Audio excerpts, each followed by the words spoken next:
gonna do now? Hello and welcome to Beyond the Strange, the Explosion Network's Life is Strange 2 Aftershow. Each week, or not each week, but each episode, imagine if it was each week, each episode of Life is Strange 2 that drops, we are getting together to discuss what happens in the episode and talk about where the series could possibly go next. This week, on this episode, we're talking about the third episode, Wasteland. Boring title, I think. Also, I quickly went back and flicked through episode 2 because obviously it was so long ago. One of my theories for that was every episode would start with the letter R. Yep. That's not in fact the thing that happens at all. But my name's Dylan Blight. Joining me, Nicholas Pryor. That's me. We're doing this immediately after the episode dropped. Yep. I was going to say, obviously it is not timely, but also it was a lot to process. Also, there's 3 months between every episode, so luckily they give us leeway for the podcast drops. We'd be in a bit of trouble if we're recording this after the next episode. Yeah, that would be not the best this time. So before we jump into talking about the episode and getting your thoughts on it and these sorts of things, I want to quickly note that between last episode they did release the release dates for the rest of the season, so we now officially know that it is going to finish this year, which is nice. Oh, it is. I missed that completely. August 22nd is when episode 4 is going to drop, and then episode 5 drops December 3rd. So it works out that there's roughly 3 months between every episode, which I know obviously a lot of people were like, oh, it's terrible, blah, blah, blah, blah, blah. And I'm like, I guess like if it's 3 months, that just means if it's roughly 3 months between every episode, that I guess in Don't Nod's mind, it's just that's how it works. Yeah. 3 months is what they need. Would I have preferred for them to wait on episode 1 or something like that, so the episodes could have dropped at a faster succession? Sure, but at the same time, I think the way that they're structured, maybe even for their corporate seats, they needed to get episode 1 out, to tick boxes and these sorts of things, and that's just the way the game's played, unfortunately, for this sort of thing. But okay, at least it's a solid schedule, not the telltale. It happens when it happens. Yeah, so as soon as sometime before or after whatever it was, episode 3 dropped. I think it was like a couple weeks before episode 3 released. They said episode 3 is coming out in this date, and also episode 4 is this date, episode 5 is this date. So pretty good. The first 2 episodes were a bit, we don't know the dates coming, but for the rest have had dates. So that's the thing. It means it's going to take roughly a year for the entire season. Yeah. So sure. But episode 3, Wasteland. What are your overall thoughts on this episode? It was an exponential improvement on last episode. I'll point out, I think that's a hot take, because from everything I saw, people talking about it online after the episode dropped, and I didn't read any reviews because I didn't want spoilers, but just the headlines and stuff, it seemed like more people were saying this is the worst episode of the season. Oh, really? Yeah. I don't feel that at all. Yeah. What do you like so much more in this episode over the previous one? I think just the characters I like a lot more. It felt a lot more heartfelt, and I guess even though you're only there for a hot minute, the community, the sense of community they all had, I guess, as well. The setting was pretty interesting as well. So, yeah, I was just in general a lot more interested in what was happening. Mm-hmm. I would say I enjoyed it more than the second episode as well. It's hard to put it past the first to me, just because the first is so, I don't know, there's a lot going on in that one, and I enjoyed it. Certainly, the first episode was breakneck pace, and then these follow two have kind of been meandering a little bit. Yeah. Compared to that one, anyway. There's parts of episode 2 that I would say I enjoyed more than this, specifically the first interactions with Max and stuff. They stand out, but then just comparing it as a whole, I enjoyed this one overall a lot more. This episode, though, I think more so than past ones, and I was going to point this out in a little bit, but there's a lot of environmental or optional storytelling. It's all about, do you want to interact with these characters? If your answer is no, you'd just rather be taken down a straight story beat path, you're probably not going to get a lot out of this. Do you want to explore and look at some other stuff that's happening around the camp, and posters on what's these about, and all these sorts of things? then that's more so going to interest you. So not to tell people how to play games, but I feel like games like this are made for the kind of people that want to do everything you possibly can in an area before you move on. Like, I don't understand how this would be attractive to somebody that just wants to mainline the story.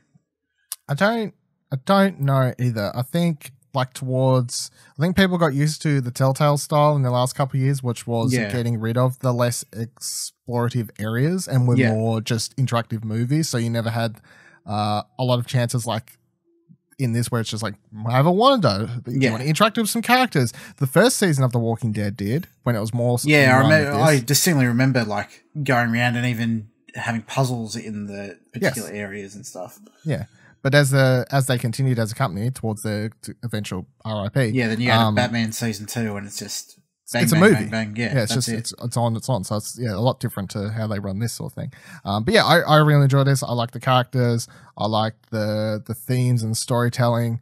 I like where it was set. It pretty much everything. Remember at the end of our last episode, I was saying they're probably going to do some level of, not like full on storytelling as it's like a main part of the plot, but there is discussion in this about like legalizing marijuana, what that means for the people who were growing there, and all these sorts of things. Like they do hint at that sort of stuff, which is what was. It wasn't as big of a plot point as I thought it was going to be. Well, it's like they're kids. Like, how much are they going to have to care about that? There's that one conversation in that first morning where I can't remember the character's name, but like you're talking to them. They're like, oh, get rid of it. And what if they legalize it all? Then we're not going to be able to work here, and et cetera, et cetera, et cetera. That felt like enough. And especially for people who have been intrigued by that sort of stuff in California as well. And might as well just bring it up now. The thing, I started this episode, and one of the first things that happened to me was I was like, this reminds me of that Netflix documentary or series that came out at the end of last year called Murder Mountain, which is set in Humboldt County, which is where this is set, which is about intertwining kind of story about a murder mystery, but also dealing a lot with marijuana becoming legalized there and what that means for the crop growers up there. And then the funniest thing is that after you said after playing this episode, it made you go seek out that and check out a couple of episodes. Yeah, I was reading discussions on Reddit and it come up in one of them and I was like, oh, maybe I should watch that because I was cooking on the barbecue one day and I was like, yeah, I got time to kill. I'll watch a bit of that. Yeah, it's still funny though. That's the first thing I thought of when I started playing it, and it's what someone pointed you towards on Reddit. Yeah, that's like, it must have stuck out from. I suppose it was recent. Like, there's not a heap of documentaries about that. I can sense it. I guess had an influence on them as the setting because they're French developers as well. So I can't imagine they would have a lot of local relationship with it. So I imagine they watched that and thought it was, I don't know, a good plot point to bring up or a story beat to add in or something like that. Yeah, it's not like super important, but then you have the missing posters on walls and stuff, which is a lot to do with what that documentary covers and stuff, though. All right, so let's get into what happens in this episode, though. So the first thing we get is actually a prologue, which was out of the blue. It was. I can see some people being like, what the fuck is the point of this? I think it fits in perfectly thematically for what brothers are going it makes sense. But the game starts with this prologue where you have it's 3 months, roughly 3 months prior to the incident, which would be, I don't know, like 9 months or something like that. I don't know, like I can't remember now. It's 6+ months at least. Like if this is 3 months before the incident, and then they're on the road for a while, and it's 3 months. Yeah, because in the diary it's implied that they've been there for at least a few weeks. Like they've at the farm that they've been part of the community and stuff like that. I thought when it opened, it said they've been there for either a few weeks or a few. Yeah, so I think it has been a time jump. I think the time jump had several months, but they may have only been at that particular farm for a couple weeks. Right. The time jump could have been longer than the time they got off the train and wandered for a while and whatever else. But yeah, the prologue starts and it basically is just Sean laying on his bed, listening to music. Daniel comes in, tries to steal he steals a watch. Yeah. Then you get to a whole argument. We get their dad back again, which was nice to see because when we talked about episode 1, I was like, oh, it was kind of sad that we didn't get more of him because he seemed like a cool character and a cool dad. So I liked all that stuff. And then the prologue ends with you going into your brother's room and basically having to play big brother, and you choose to give him the watch, which is a important piece that they come back to during this episode, the watch and what it means for him as a big brother and all these sorts of things. But yeah, I suppose you could do some level of storytelling in this as well. I didn't do a lot though. No. Was there anything you think there's important or else to point out from the prologue scene? No, there's nothing there that really stands out to me. I know I interacted with everything, but nothing's jumping out to me now. It's like there's a patch and stuff, which so but when the episode actually starts, so right there, Humboldt County, California, as we just mentioned before. Sean and Daniel are both working on this weed farm, which is, I was like, you got the 9-year-old working. Dear Lord, this is where we're at now. And you are there with the two characters from episode 2, which is what we obviously were theorizing and saying what would happen, and they hinted that in the teaser and what's on. So Cassidy and Finn, but then you're also with their bunch of people they call them a family, I guess. Yeah, it's like, where were they in episode 2? But I guess that's it. It's fine. Like, they don't all have to walk around together, I guess, is the thing. But it seems like they've known each other they've all known each other for some big amount of time, though, it seems. So in this first section, you can rush through it, as I was just saying. You can skip a lot of stuff, but there's a lot of exploring characters you can talk to and what have you. And eventually you have to go down and deal with Daniel, who's I was like, what is it called? But knife throwing. He's doing knife throwing knife throwing with Finn, with Finn, which kind of sets up the first. It sets up like one of the important themes and story pieces for this episode, which is Sean dealing with his brother possibly being jealous of Sean spending too much time with other people, and then also like Daniel being jealous of Sean spending too much time with Finn, and Finn being an influence on Daniel, and it's like, is he a bad influence? Is he a good influence? What are we got going on here? So and straight away you can tell because of the time jump too, and they come back to this later when Sean later in the episode calls Daniel emo later. But as soon as you get to him in this episode, he's just being an asshole. Yeah, it's like my main takeaway from this is Daniel's just a prick. He really is. He's certainly becoming. He's a lot worse in this episode than previous episodes for sure. But straight away, as soon as it hits, like you go down there to, you start throwing those knives, and he's getting all anti. Like it was my go, and then he ends up fucking with your knife throwing, and purposely makes it go flying off knife ejection. It's like, why would you do that? Like, what's that even the point? It's all just because he wants to impress Finn, I guess. Finn's growing on him as some showing off thing. Also, I've got the video playing here, so I was waiting for it to come up because I thought it would come here somewhere. It says 2 months after Beaver County. So it's 2 months since episode 2 is what it says in the gameplay video. What were your first impressions of a lot of the characters and the setting that we get here too, between the camp and how they're living and the I guess it's not too mean to call them the hippie bunch you're living with, but no, I was warmed up to it pretty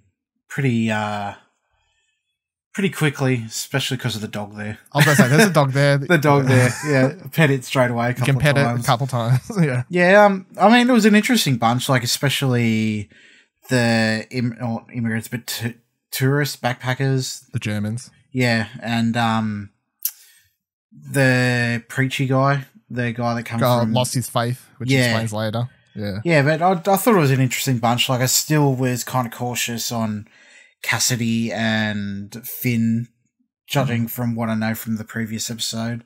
And it was kind of a shock to see Hannah walk through the camp topless. I was like, oh, they did that. They certainly do a lot of things without just kind of blinking an eye. And I liked it. They're not like, this isn't a thing we need to really talk about. It's just, that's the character. It's a thing. It happens. Like, whatever. That's how it is. We don't need to be like, oh, she's topless. Like, it definitely didn't dissuade me from wanting to spend more time there. I thought it was a varied bunch. As you were just saying, I like to. You've got all of the characters stick out on their own. None of them seem like duplicates, especially since I went around the camp and interacted with the ones you could straight away at the start, and you go over and talk to the one who's lost his faith or whatever.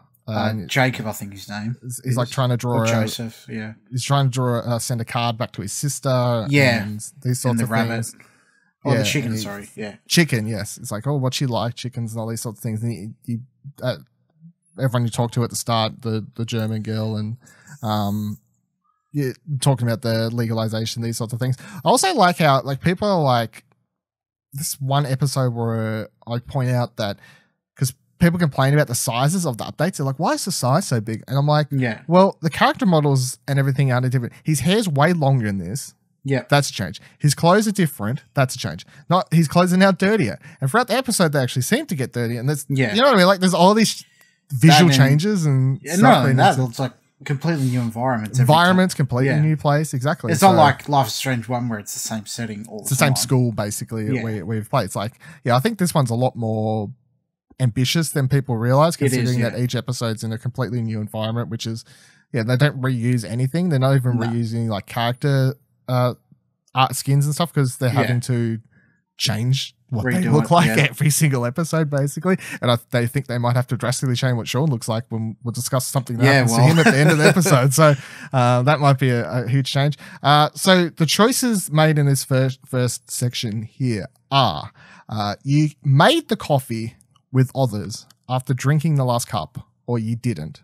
I didn't even realize you could. So I started walking. I believe I made it and it went straight into a conversation or something like that, and I forgot all about it. You do it after, So I started walking after the conversation. I started walking away, and then as I started walking away, I heard them like from behind say, "You're not going to fill up the coffee, Sean?" And I was like, "Wait, what?" And then I stopped it, came back, refilled it up. Like I was like, that completely. Sorry, guys. My bad. They're like, and then the dude like mutters, "It's like, it's not it's share the coffee, Jesus." Like, I was like, my bad.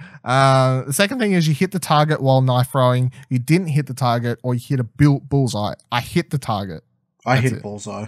Jeez, you're a maniac. But you was playing on PC. It was probably easier. I had to deal with this. No, I used a controller. Oh, okay. Yeah, I'm just bad at knife throwing, I guess.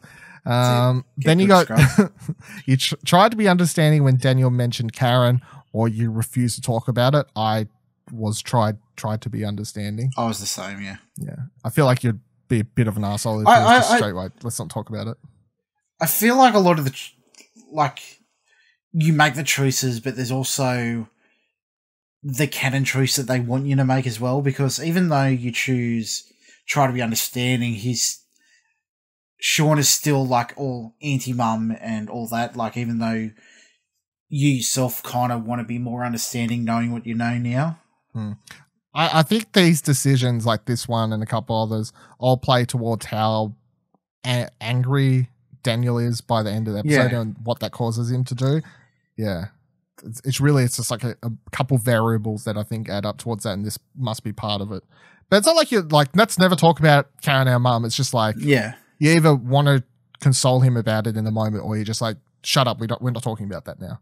Because even though it might be a conversation for the end, I feel like a lot of the choices I was making, I was trying to be better towards Daniel, but it didn't let me. Like, it still took it out of my hands that Daniel still wanted to be pissed at me. So that's one of the problems, I guess, for this type of thing, is where they're trying to do an episode that's really all about like the Daniel Sean relationship quite heavily, and of course the whole game's about that, but they really want it to be about this angsty with Daniel in this episode. Outside influences. With outside influences coming in, these sorts of things. It's like that's the story they're wanting to tell. They still want you to have choices and influence in that, but there's only so much you can do, I guess, if that's the story you're trying to tell. And finding that even ground, I guess, is the problem they have.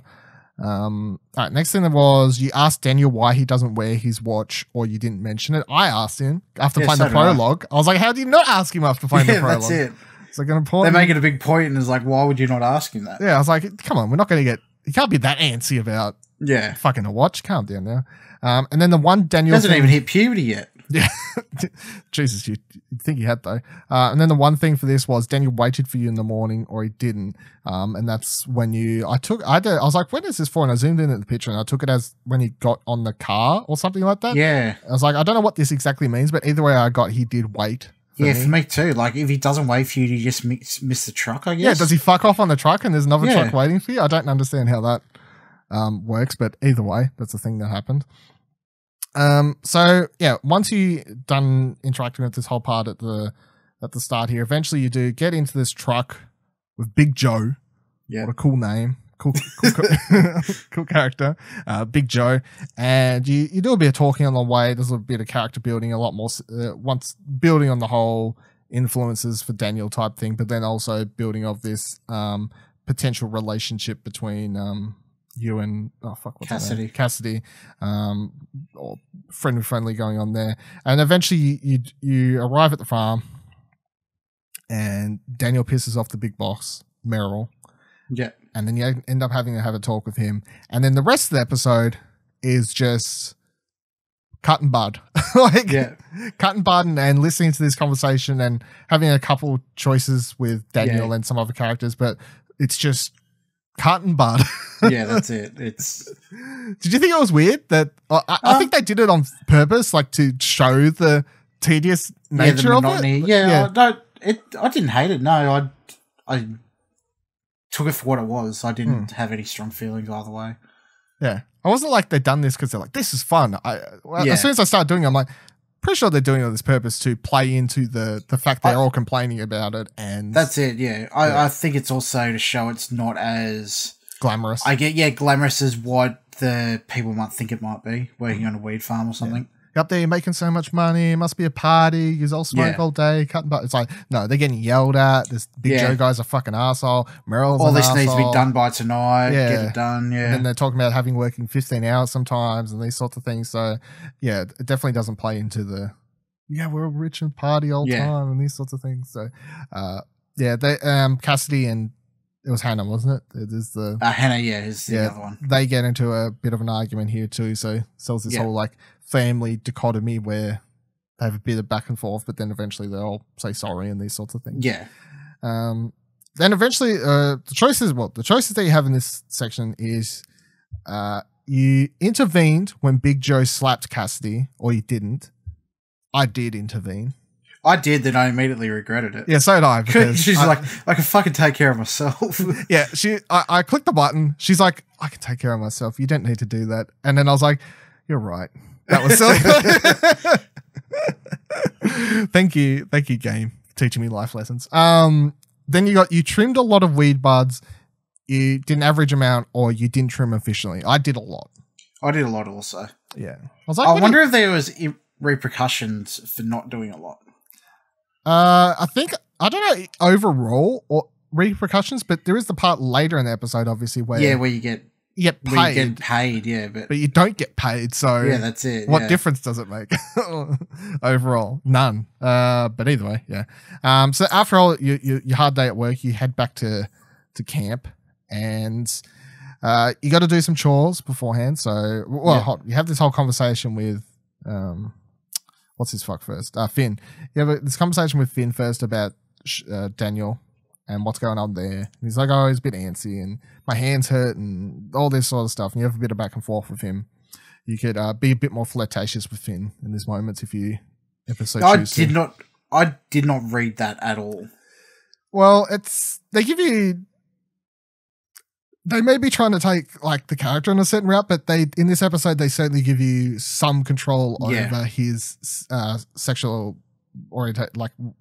desires, I guess. Yeah, I guess because I don't know if it's because I don't swing that way, I guess, but I didn't read any chemistry between them whatsoever. Oh, I did. Maybe it's because I was also from last episode I was kind of suspicious of him as well. Oh, really? Yeah. I'm not a big Finn fan, but at times I was like, you're flirting with me. And she's flirting with me.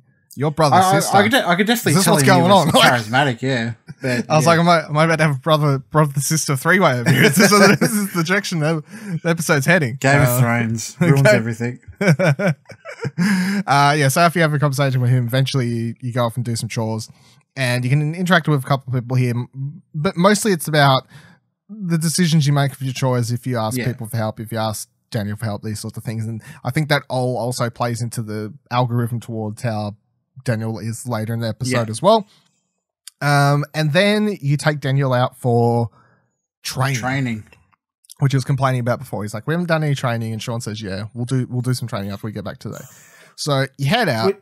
Which I might say, they go, oh, it's too open here, we'll go to the other side. They basically the same. Fucking lift a giant log that they could easily hop over and standing on the other side. I thought they were going around to the other side of the lake or something. Yeah, I thought that's exactly what I thought when he's like, we got to go to the other side. And I was like, yeah, other side of the lake, that makes sense. Bit of a walk, but worth it, you know? And then they're like, we need to get across this log, lift the fucking huge thing up. I'm like, why are we even going over here then? Like, exactly. It's a bit silly, but you do head to the other side of this log after lifting it high up into there, and then you do a bunch of tests which are very simple. It's funny though, because obviously in episode 2 he was struggling to lift the tiniest of rocks and these sorts of things. It actually felt like training, whereas all of the tasks, and I think this is done on purpose, obviously you're like, can you do this? Can you do this? Can you do this? Everything he does with ease, and also 10 times to the ability that you asked him to. Like, can you explode these mushrooms? Blows a tree up. Can you move these rocks around? Makes them fly around in bits and pieces. Can you throw rocks at these pine cones in the air and hit them? Does it hits 2 pine cones with the same fucking rock? Yeah. You know, that's how much control he's got now with his powers.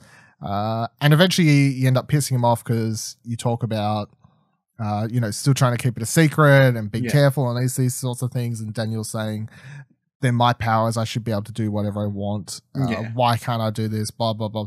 And this is where Sean does the whole, I don't like this emo Daniel. This is where he uses the emo Daniel line. I don't understand why Sean can't go, he can't, he says, you could need to keep it a secret, but he doesn't really explain it to Daniel why. Like, keep it a secret because the government will come after us and fucking cut you up into little pieces to dissect you or something. But I felt like in an episode prior, either episode 2 or 1 or something, that was mentioned as a thing, like the government will come after you.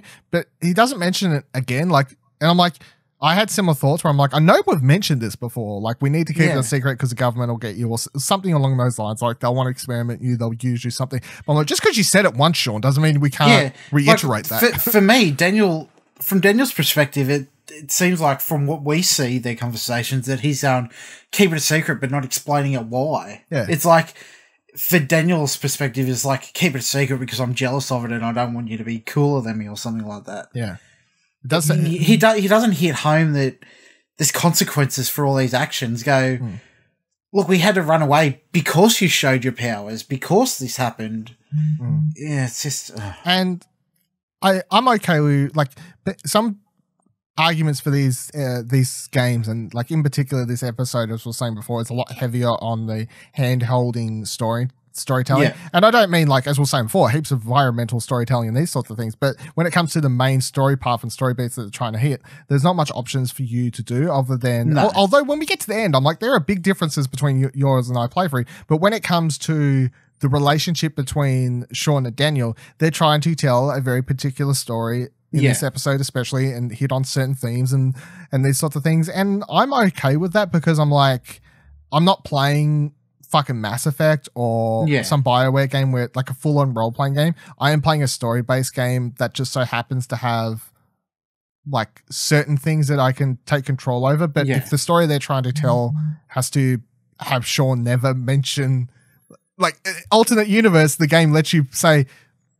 the government's going to come after you. But they don't want to, for certain reasons, obviously. They want Sean to play into this not really helping Daniel and have Daniel spit it, and they want these moments to happen. Oh, one other thing I want to bring up while I think of it is Daniel's fucking moany voice. The voice actor that he puts on is just so irritating. Which one? The kid voice thing? No, when he's like in a apologizing or in a tense situation where he gets that real breathy. Oh, like right at the end where he's like, "Sit down, Daniel. We gotta." I don't like that. I don't like that either. Fucking gets on my nerves. Luckily, it doesn't happen often, but I noticed it quite a lot in the final moments of this episode where he's like, "You just do what he says, Daniel." I'm like, it doesn't sound legit. It's not convincing, no. No, it's the least convincing voice acting part. But for the most part, I think the voice acting is pretty. It's fine. It's just that. Yeah, I agree. So you do the training. Eventually, he spits it. He then grabs this giant basically tree without, well, I think it's a full tree nearly, out of the fucking lake. Like, Yoda struggled to lift a X-Wing out of the fucking Dagobah swamp, but Daniel's over here lifting this giant fucking thing out with ease. That's one of the real, like, scary moments of the episode, I think. Like, it certainly sells a point at the extent of what he can do. Yes. It's like, this kid, this shit could go chronicled in a second. Yeah. He can go Brightburn. Yeah, it could go bright. Exactly. More recent, I suppose, example. This shit could go Brightburn at any second, which is, you know, and that's been the thing with this game from day one. It's like, it's a story about brothers. It's a story about family. It's hitting on a lot of things, like Trump's America and weed. Like, should we make it legal? But this is along the way. At the core, it is this brother relationship that boils into the fantastical elements, which is, we're shaping this kid who's either probably going to turn out to be good or bad. And this episode is for me, it feels like supervillain cultivator. Yeah, pretty much simulated, like what we're setting up here. Yeah, I need fucking someone from the first series to show up and rewind time is all I'm saying. Just if things go too bad, like hint. So yeah, you do that and then eventually come back to camp. And in the nighttime section, you just sit at the campfire and you have choices to either smoke a lot of weed and drink hard and these sorts of things. Yeah.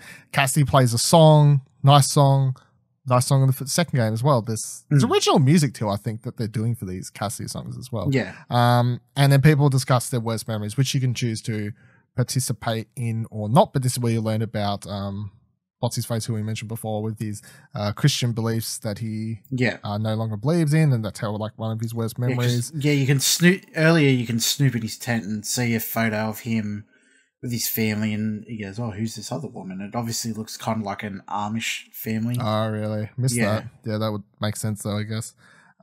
Which that's interesting, super interesting. But all the characters are varied when they're talking about their worst memories. Like even Finn saying like all his fucked up family stuff and how he went to prison for a couple of years, and when he got out, he just sticks on his own now and all these sorts of things. So, although he's very like the new version of Finn is the reason I don't particularly like the character, not because it's badly written or anything like that. Yeah, it's more just the fact of he's like one of these people who's come out now. He's like this, and now just, you know, the past is the past. Let's not think about it. Like it shapes our future. It's very like that, like very hippie-ish, like type of way of thinking about stuff.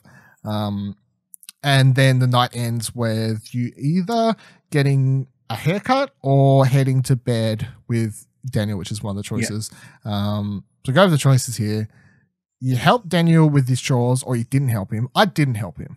I helped him. So you're a lot nicer. But the reason I didn't help him is because... go ahead. Yeah. I was like, I've got shit to do. You've got shit to do. We're just going to do our own fucking chores. I'm not going to ask you for help. I'm not going to ask anyone for help over here to do anything. That's it. So I didn't ask him for help. I helped him because I thought this is getting out of hand quickly and it's a reason to show him that I care, like that we're in this together. Which, at the end of the day, hasn't fucking helped me. The second thing, you asked Daniel to help you with the tanks and he accepted. You asked him and he refused, or you didn't ask him. I didn't ask him. I asked him. And then then I walked over there, he goes, "Wait for me near the tanks." So he was standing there. And then I did the interaction to pick it up, and then went and took him, and Daniel didn't help me at all. So lying shit. I don't know if I had to do something beforehand. I had to interact with Daniel before because he was standing there, and I just assumed he was going to help me. But then at the end, he goes, "Daniel didn't help me." I was like, "Yeah, you got played, whatever." Yeah. You were sober at the campfire, or you got wasted? I was sober. I took one hit of the joint that got passed around, but I wasted. I took one drink of beer and one hit, and that counts as wasted. Well, he's 16. Like, all it did was around the edges of the screen and went hazy. That's it.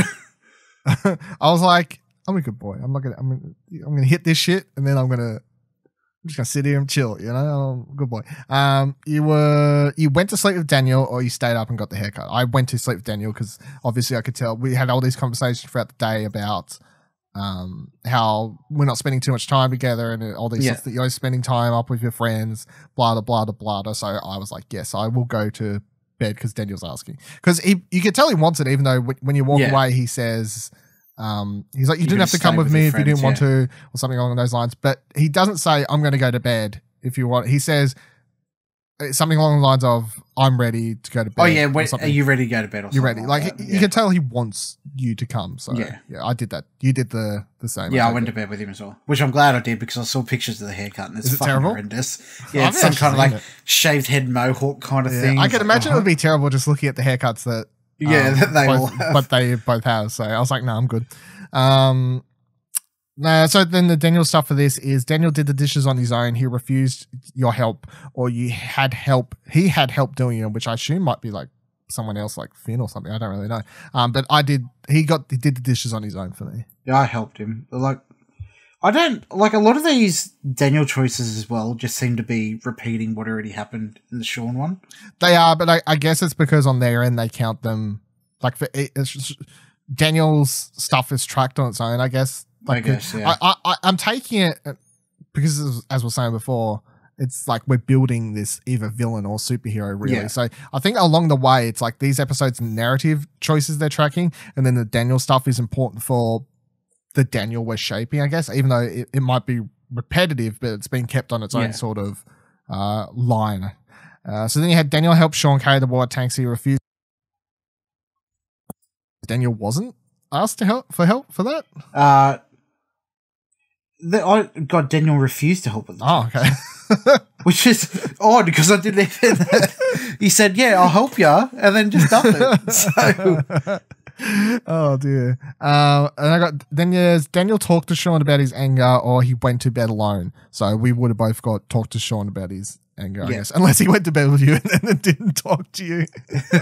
That would have been quite funny, but yeah. So then after they go to sleep, we cut to the morning, and the next little bit of this episode plays out like it's a montage really. So and it seems to go through the rest of the week. So Sean wakes up and everyone's already waiting for him in the bus because he slept through. He gets on the bus, the fucking truck. He gets onto the truck. They take off to the farm, and then we see some more shots working through the farm and whatever else. But then when it stops and comes back to like no song playing, montage stuff happening, it seems like it must be like we started on Monday, now it's Friday type thing because they're about to head in and get their paycheck for the week. So it seems like we just skipped ahead for the rest of the week, which makes sense. And there, Sean, Daniel, Finn, and Cassidy, and what's his name, Michael, whatever it is. I can't remember, the Christian guy. Whatever his name is, Joseph, I think. All of them are the ones who are waiting outside. A bunch of people come out. Yous all get asked to come in. Not Daniel though. Daniel's upset about this. Sean tells him to stay outside. Yeah, because I think we skipped over it before, but when Sean had the conversation with Meryl, he was like, "What's your brother doing? He's 9 years old. He's fucking up. You need to keep him in line, or you're out of here." It's like one last thing goes wrong. Yous are gone because Daniel had an outburst. Which I want to know what exactly he's doing that's fucking up so bad. I don't know. Well, you know that was that one outburst, which is the thing. When they first get to the farm, Daniel yings out and asks about, let's swap places. And then he's like, this fucking kid, like, I was like, is that really that big of a deal? But sure, whatever.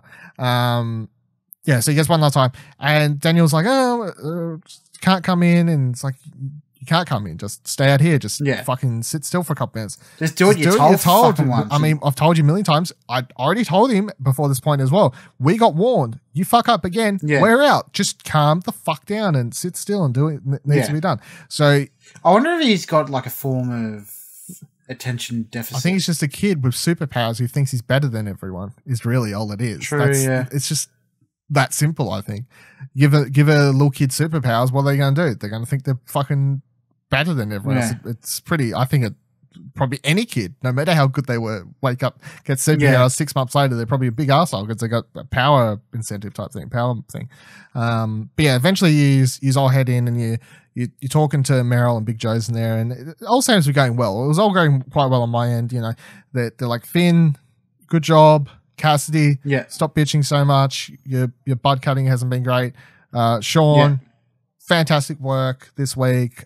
Great job. Yeah. Everything's seeming absolutely great. And then Big Joe catches Daniel sneaking into the lounge or the kitchen or something along those lines. I don't really remember. It's not really important.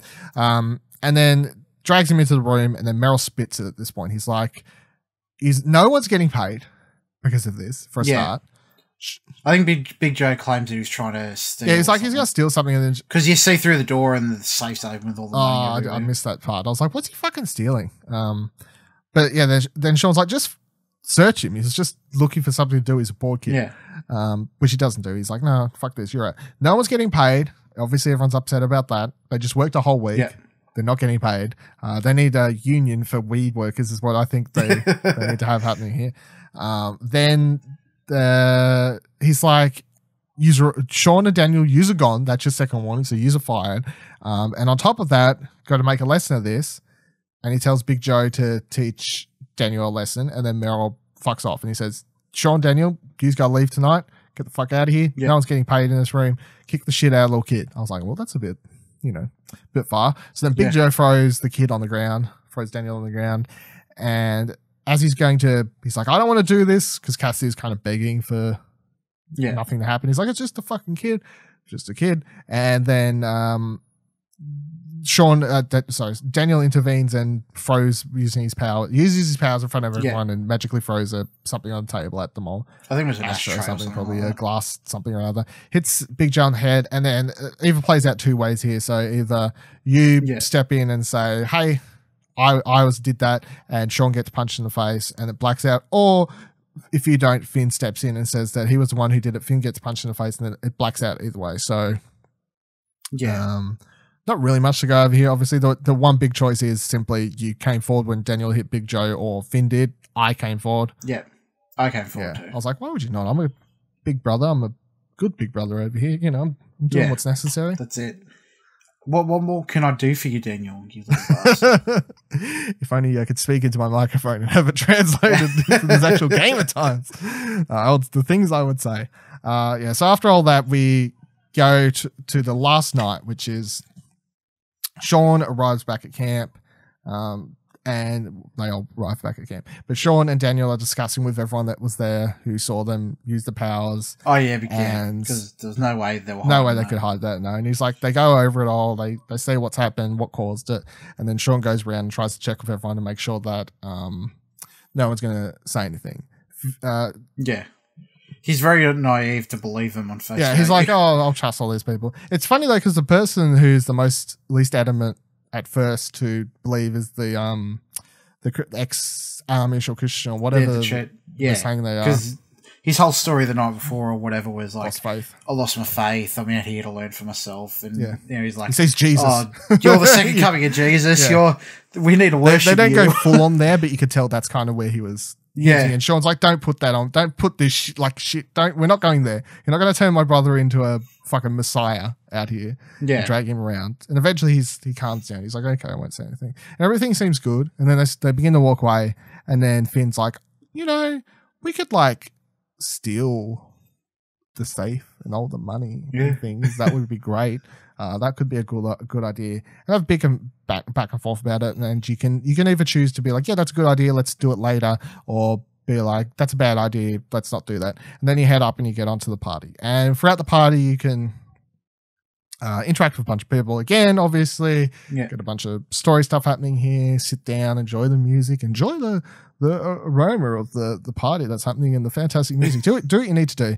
But the first major thing you can do is when you interact with the German girl and Cassidy, is you can either talk to them for a bit, and then you can either get a tattoo or not at this point.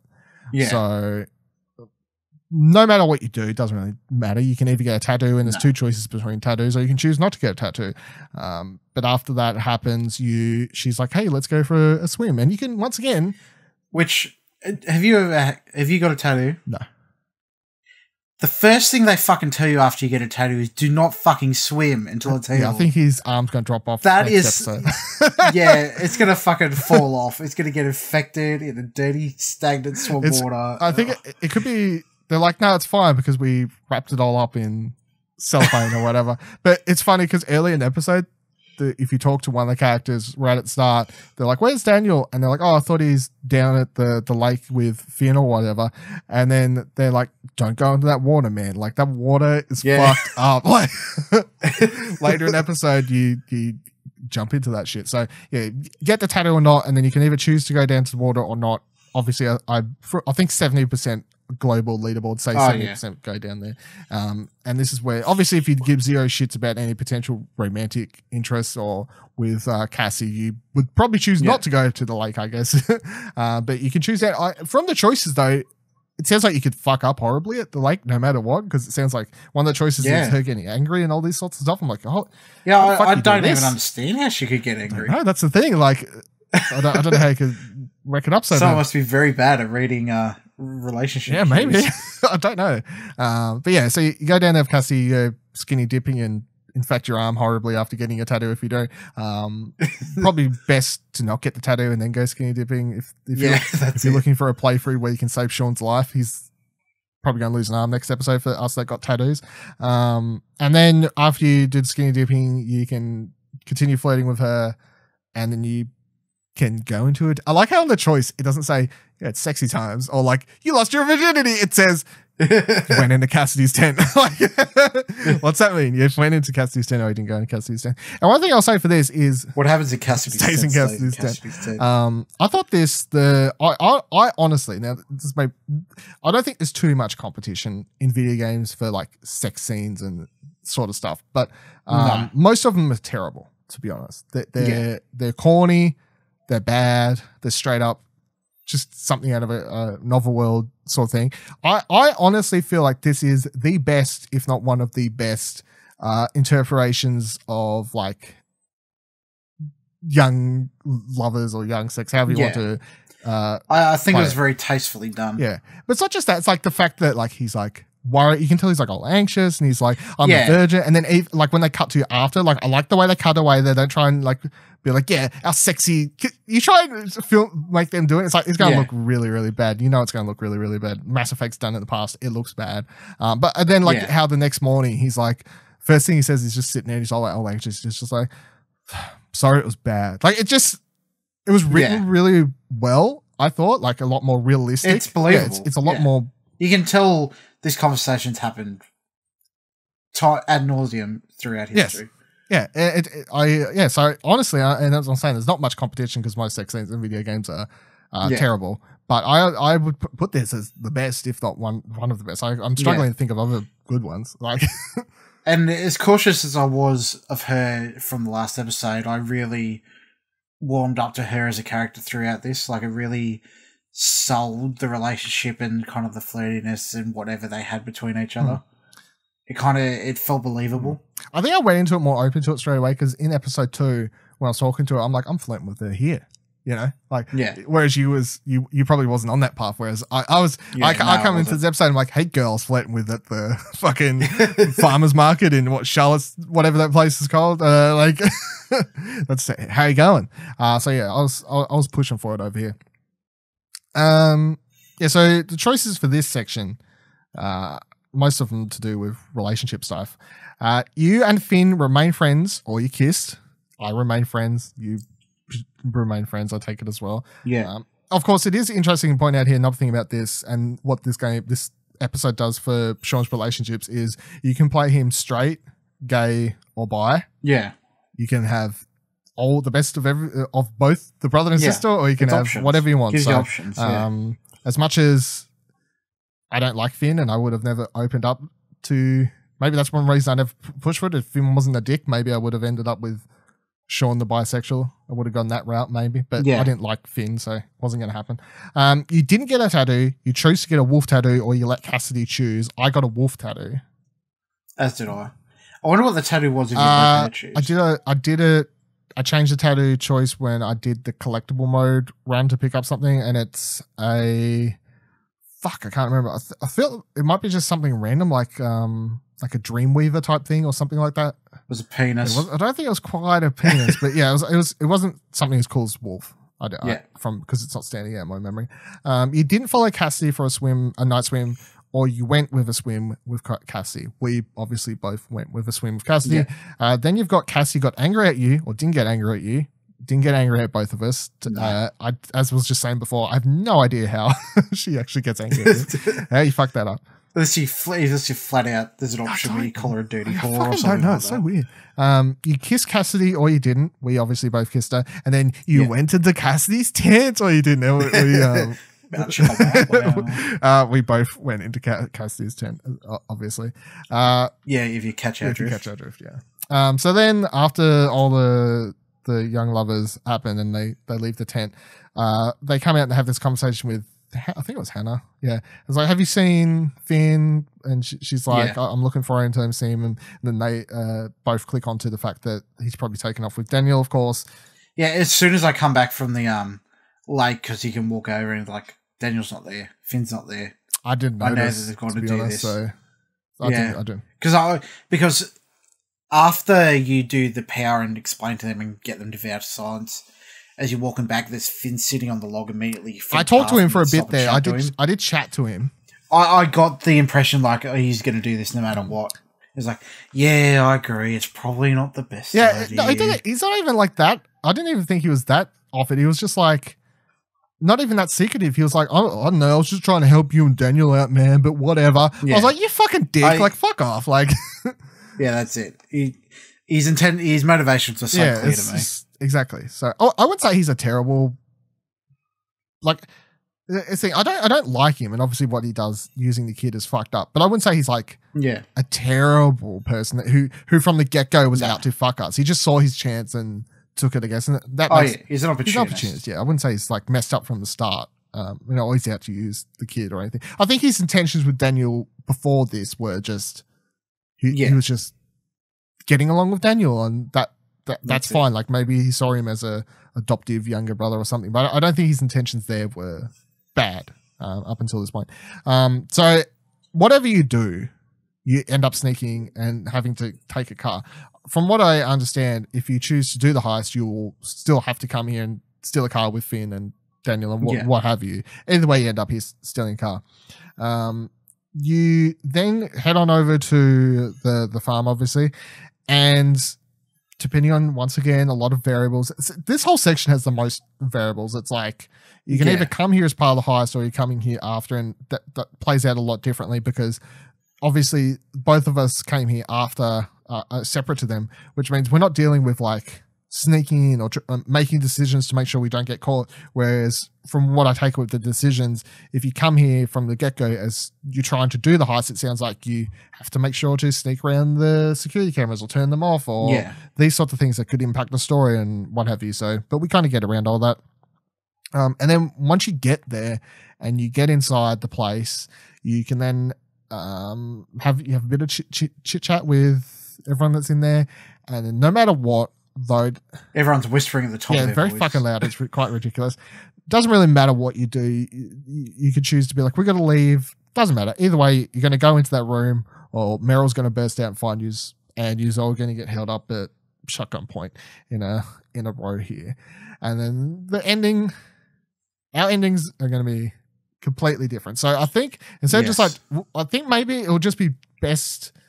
We'll just go through the decisions and then they might be good breaking off points to explain what happened to us. What happened. Here. So you were in for the heist. Or I moved this one from this actually ties in from the other one, but it makes more sense here. So you were in for the heist or you were out for the heist or you were eventually convinced to take part in the heist. So I was eventually convinced to take part in the heist. And that's because although I said no originally, obviously, I was like, this is a bad idea. When we got there to the place, for whatever reason, and it pissed off Cassidy, and I was like, I felt bad once she was like, you idiot. I felt bad. But at the same time, I'm like, they're here. They're doing it no matter what. I know we're not going to be able to get them out of this. And I just chose to do it because I'm like, well, if they're going to do it, I'm better off just trying to help them get out of here as fast as possible without risking causing any more commotion. And that's why I changed my mind. Not like I need the money. It was more for our safety. I think it's better if I change my mind now that we're actually in this deep, I guess. Yeah. What do you have? I didn't go in for it. You stuck it out. You was like, this is no. Yeah. The back of my mind was like, this guy is not a lone operation. He's obviously part of a big crime network. And it's like, if we rip him off, they're going to be fucking after us. Like, we don't have enough heat on us already. I was like, obviously I was naive to believe that it wasn't going to happen at all. But yeah. Got the mafia, the cops, everyone after you. Yeah. That's it. Yeah, I think that's like, my decision was because it was a video. It was one of those decisions I made because it was a video game, I guess. You know, yeah. I don't know why, but that never crossed my mind that it was happening inevitably. It's like, I know this is happening no matter what. It's part of the story, so I might as well try and make a decision that leads to a potentially better outcome, because we're going here either way. So next thing is, rewind a little bit so this fits in, but you stole a vehicle without alerting Big Joe. You woke up Big Joe and he went after you, or you sabotaged one of his cars so he couldn't come after you. I sabotaged one.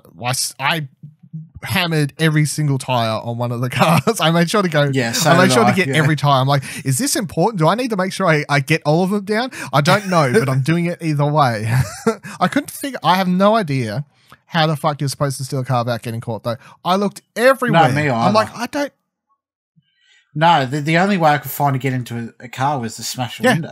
And I was looking around for ages and ages. I was like, I don't know. Maybe you have to. I got to the point where I'm like, am I supposed to just smash the window? Is that the only choice I've actually got here? Like, I didn't see any. I didn't potentially see any other way out at all. But eventually get there. You snuck into Meryl's without being noticed. You alerted Meryl while sneaking in, or you came in after Finn and Daniel had already broken into the house. So both of us obviously got the last choice, because the first two relate to coming there as part of the actual heist. The next one, I have no fucking idea how this works, but you took the gun from Meryl's safe, or you didn't. I didn't. I have no idea. I think maybe the only way that you could get that choice to work is if you come there as part of the heist and you could sneak in through the back and get the gun or something like that. But the way Will's playing it, I'm like, there's no way that we get the gun. Yeah, no, I didn't even have an option to. No, we didn't even get to the safe room before shit goes haywire. So yeah, that doesn't make any sense. Then this is where things go different. Balls up. You shot Meryl, and hold on, I'll point out where my characters are, but before this moment real quickly. So I say, I'm going to do the heist now. I'm going to help you along. Three of us go in while Cassidy heads outside. She's like, I'm going to wait outside or something. So that's where Cassidy is. Cassidy's outside. The three of us walk in. Is that how it happens for you as well? No. We got to Big Joe's compound. One of the cars was already gone because Finn and Daniel took one. We get there. I run straight up to the door and go in, and then Finn and Daniel are outside Meryl's door. Yeah, same for me. About to get in, and then we start talking, and then Daniel busts the door down. Oh, okay, so that's where shit goes. Yeah, he goes all like, busts the door down, and Meryl comes over, oh, what the fuck's going on out here with his shotgun? Jesus, okay, so yeah, that's a bit different to mine. So mine is after Cassie walks outside, and I'm like, let's do this. We just walk inside the room, and he's just waiting over his shotgun. And he's on a walkie-talkie, and he's like, yeah, they're here. Like, he's talking to Big Joe. He's like, yeah, they're here. I thought they would be. Get in a line. Yeah.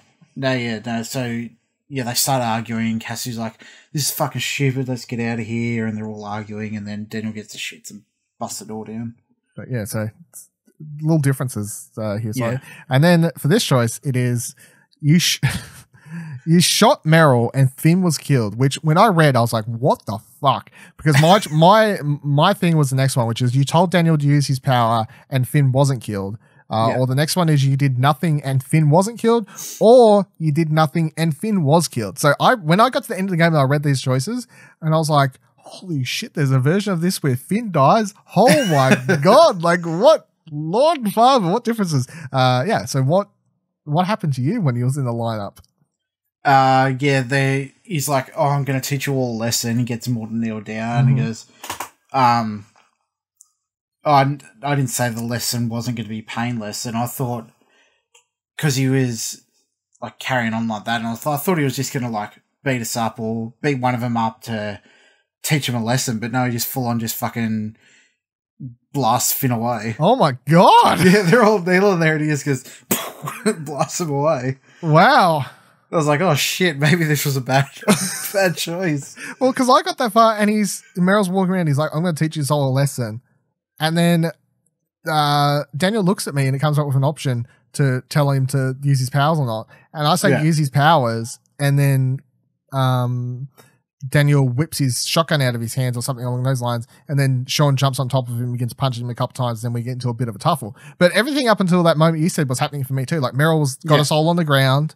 Finn was trying to talk him back, and he's like, boss man, like everything is okay, you know, like whatever. And then he's like, I'm going to teach you all a lesson. That was all working for me until that one split decision I got where I told Daniel to use his powers. Yeah, I told him not to.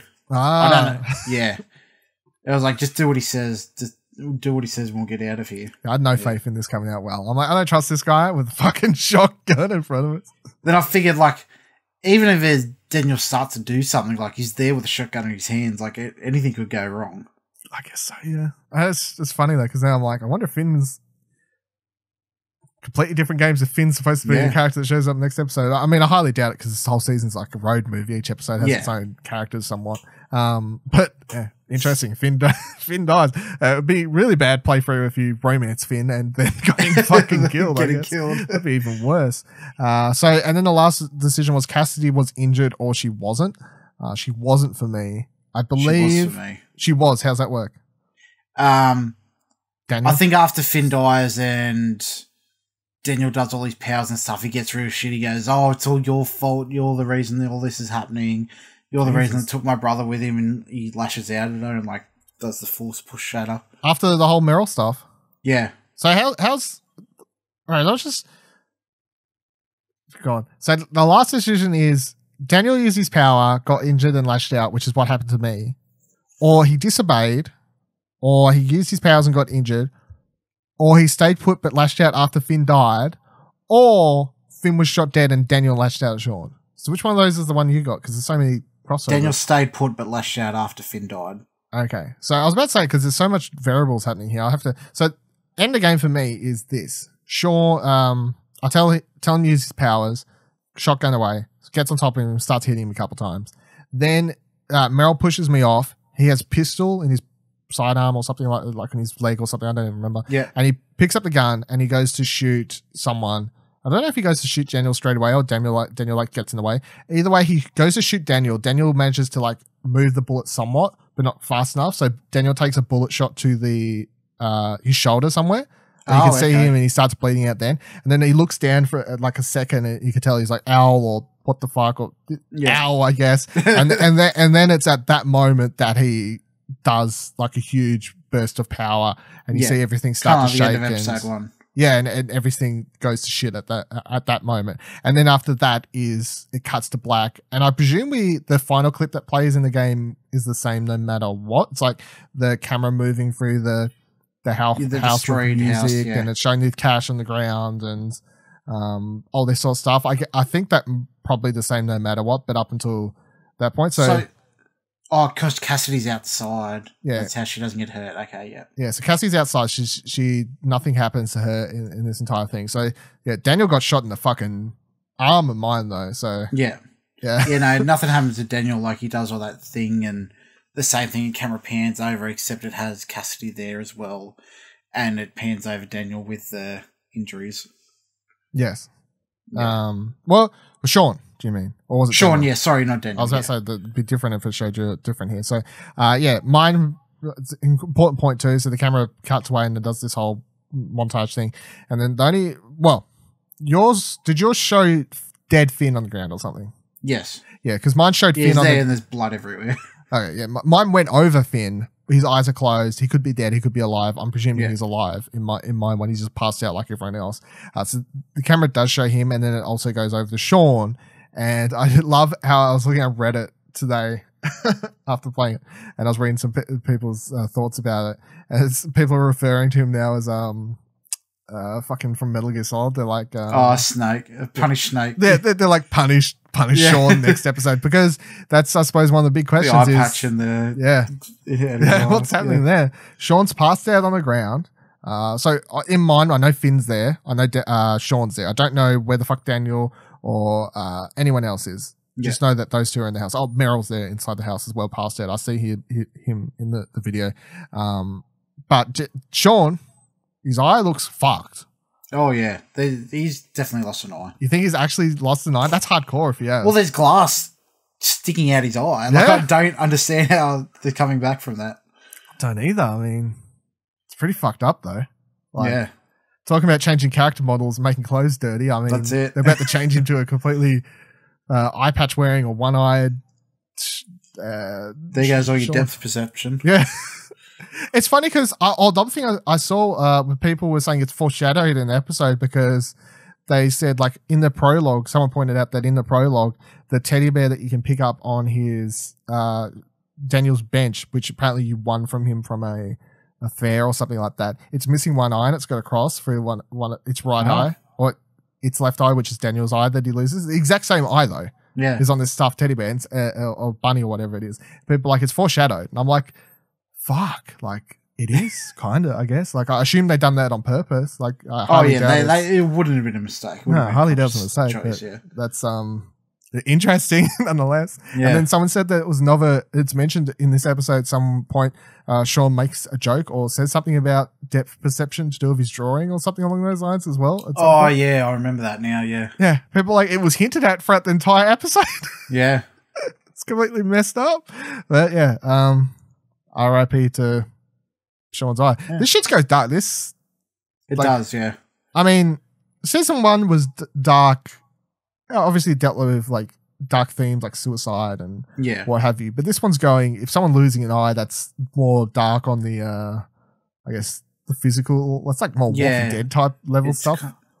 More like body shit. Yeah. It's like no one lost an arm in the first season or anything ridiculous. No one lost a fucking limb or something like that. So yeah, that's completely fucked up. And then you sit through the credits, of course, and then we get the teaser, which I don't think is as cut and dry as you may think. No, I've seen a couple of interpretations of one. Yeah. And I honestly don't know. So the teaser comes in and you hear this cop's voice and they're talking to presumably one of the brothers. And they're saying, you're toast, cop killers, you know what they do to you in the station, like, fuck yous up. And the camera pans around and you see someone walking off in the middle of the road in distance, kind of waddling. They look exhausted. They look somewhat like a zombie, I guess. There's signs and stuff off in the distance. I don't really know what they say, and if I could, I don't get any reference to what they're supposed to mean or anything. Maybe if I knew American geology or something better, I could guess where the hell we are and supposed to be at this point. But I've no idea. But yeah, the thing is, you can automatically assume they must be talking to Sean because that's I suppose your brain's automatic assumption. But they don't clarify. They could be talking to Sean. They could be talking to Daniel. And I think going into next episode, we're going to have a split up brothers for the first time, essentially. Well, I also read an interpretation that it time skips and you play an older Daniel and Sean died there. That'd be fucking... I don't think that's going to happen because no, I don't think it's going to happen, but it kind of defeats anything's up for grabs at this point. I guess so. But I think the only reason not to do that, not because... For any other reason than just the whole season's kind of about their relationship and their brother relationship and these sorts of things. So I think killing Sean off with 2 more episodes left would be silly. You could, in a bad ending where Daniel goes nuts, have Sean die at the end of the season. I think that would work. But until that point, killing him off early and skipping ahead 2 years and Daniel's wandering around, I'm like, we're playing as Sean. We're supposed to play as the father figure, and that's kind of the point of the season. So I don't want to play as Daniel because my mind's not in a place where I'm like, I'm not playing as you. I'm playing as your maternal, like, or your parental figure. Sorry, your parental figure, and that's how I'm kind of shaping Daniel. I don't want to actually be in charge of shaping Daniel because that's completely different game. Yeah, that's exactly right. But yeah, who do you think is wandering down the road and getting spoken to then? I think who's getting spoken to and who's wandering down the road completely different characters, Okay. I think it might be Sean walking down the road because he doesn't look as short-statured as Daniel. Unless there's that time jump that everyone's theorizing, I guess. Yeah. Yeah. I'm going to guess the cops. I reckon the cops are talking to Daniel. Yeah, I think that makes sense, if only because as mean as they're not being super aggressive. Yeah. You know, they're like be punishing, I guess. But I feel like if it was Sean, that'd be a bit more like, you're fucked. Like, that's it. You're completely... They wouldn't even be saying that. They'd be whacking him with their billy clubs. Yeah, just beating the shit out of it. Yeah, I guess that sort of thing. But yeah, where do you think, as we kind of wrap up this episode, then where do you think we are going next episode? What do you think is going to happen? And because we are at the halfway point now, you know, we're 2 episodes left. where are we going next episode and where are we leading towards in the final episode? Because to be honest, it's completely different from episode 2 to 3. Because from end of episode 2, I was like, obviously teased weed farm. And we started discussing these elements of bringing up we looked up the fucking date. When was weed legalized? Like we could kind of put these pieces together, but extrapolate information. Yeah, we could figure it out somewhat. But coming into this episode, it's like, I'm like, I have no fucking clue. It's a real cliffhanger. I reckon, I don't know. I think we won't see Daniel outside of the context of Sean. Like, I think we'll only control Sean. Like, we won't cut away to Daniel. Yeah, I think that at all. And I think that you might encounter Daniel again after he's found his mother, or his mother has found him. Yeah, I think the mother is definitely where we're going. I think they've put too much stock into her to not be a factor in the story. Yeah. So yeah, I would agree with that. I don't know how exactly we're getting and what we're doing, but I think I'm on the same sort of thought process we are. Like, I don't agree with this whole skipping to playing as Daniel. I don't agree with this switching between characters. I definitely feel like the game is you play as Sean. So if Daniel's fucked off and he's like, maybe Daniel thinks Sean's dead. Maybe he looks over at Sean's body, sees his eye bleeding out. He's like, fuck, I killed Sean. Yeah, well, if I saw that, I'd be like, fuck, he's not coming back. Yeah. Maybe he thinks he killed his brother. Pretty grave injuries, yeah. He killed... maybe he thinks he killed a bunch of people in that room as well, as like Meryl and Finn maybe as well. Maybe he thinks he's killed all these sorts of people, and Daniel just takes off, I guess. And where the only place he knows to go other than... because he's not getting to Mexico, obviously. Yeah. It would be his mother's place, which is where he's wanted to go. He doesn't want to go to Mexico. He wants to go find his mother. Yeah. So, and that's going to be super interesting, I think, because as I was talking about when I was talking about episode 2, I'm still on the process of being like, well, why'd the mother stay away? And I'm going to say it's because she has powers or something. Oh yeah, it's definitely going to be a factor. Unless, do you reckon Cassidy sticks around for the next episode? No. I think you potentially, given on what decisions you made in the episode, maybe the first chapter has you dealing with the outcome of everything and you talk to her then, but then maybe you skip ahead after some point. Like maybe you're taken to a hospital and she comes and visits you or something like that. Maybe that's where the cops come and talk to you there in a hospital or something like that. And then you have to break out. Or I guess that, or Cassie helps you escape. Your mother, or that's when your mother shows up with Daniel, or she could. Mother shows up, goes, look, I heard what happened, or something like that. I could sense what happened, I guess, and we need to go find him or something like that. Possibly, yeah. There's lots of routes really it could go. And then episode 5, I think, has to have a more, like, we don't obviously not knowing exactly what's happening. I don't know where the end game's going to be. Like, it's either they end up in jail or they get to Mexico. Yeah. I think I feel like compared to, well, the first season had really, I don't think we're ever getting to Mexico. I could say maybe, like, if there's like several different endings, maybe Mexico's one of the endings, but like, so if you look back at season 1, obviously they're like, you either destroy the town or you don't. Save, and I think this season probably is going to have a similar thing where you'll be able to make different decisions, but if they do a third season and want to continue the story, obviously one of the decisions is going to be the canonical decision of what they're doing. And I do think that by the end of this season, be it through the mother or something else, they're going to have to build this universe towards something else. Like, not like the Justice League or something or other. I just feel like, I understand that the thing for these is they're using the superpowered stuff to tell human stories. Like, that's the thing about the universe. But I doubt you could go into Life is Strange 3 and just start from scratch again without being like, all these teenagers are having superpowers awakened within them from traumatic events. That's the supernatural law to the Life is Strange universe. I feel like by the end of this season, they're either going to have to hint at something or go some direction towards explaining. I don't see this season ending without it becoming a wider known theme, because Daniel obviously can't control his powers and more people are finding out about it. Yeah. Like, obviously that Joseph guy, it's set up to him starting some sort of cult or something like that around it. And then you tell one person and then it just keeps on spreading out. Like if Meryl didn't, or Big Joe or whatever, they find out what happens and they'll tell them and they'll tell them and it just, it'll be a widespread thing. I think because it's like a road trip movie thing, and each episode you're hitting and meeting different characters. Yeah. And I feel like by the time we reach the end, either Daniel's either going to be evil Daniel or he's going to be good Daniel, or in between, some variation of between the black and whites, or however you want to look at it there. But I think on top of that, it's going to have to link back all these characters and the stuff you've done with every single character throughout every single episode, the people you've bumped into, the people you've talked to, do they like you still when you've left them? These sorts of things. I think that's all going to have to play back in, and they could have, like, it's going to end on this kind of montage thing of, what's his face is writing good about you. He's writing bad about you.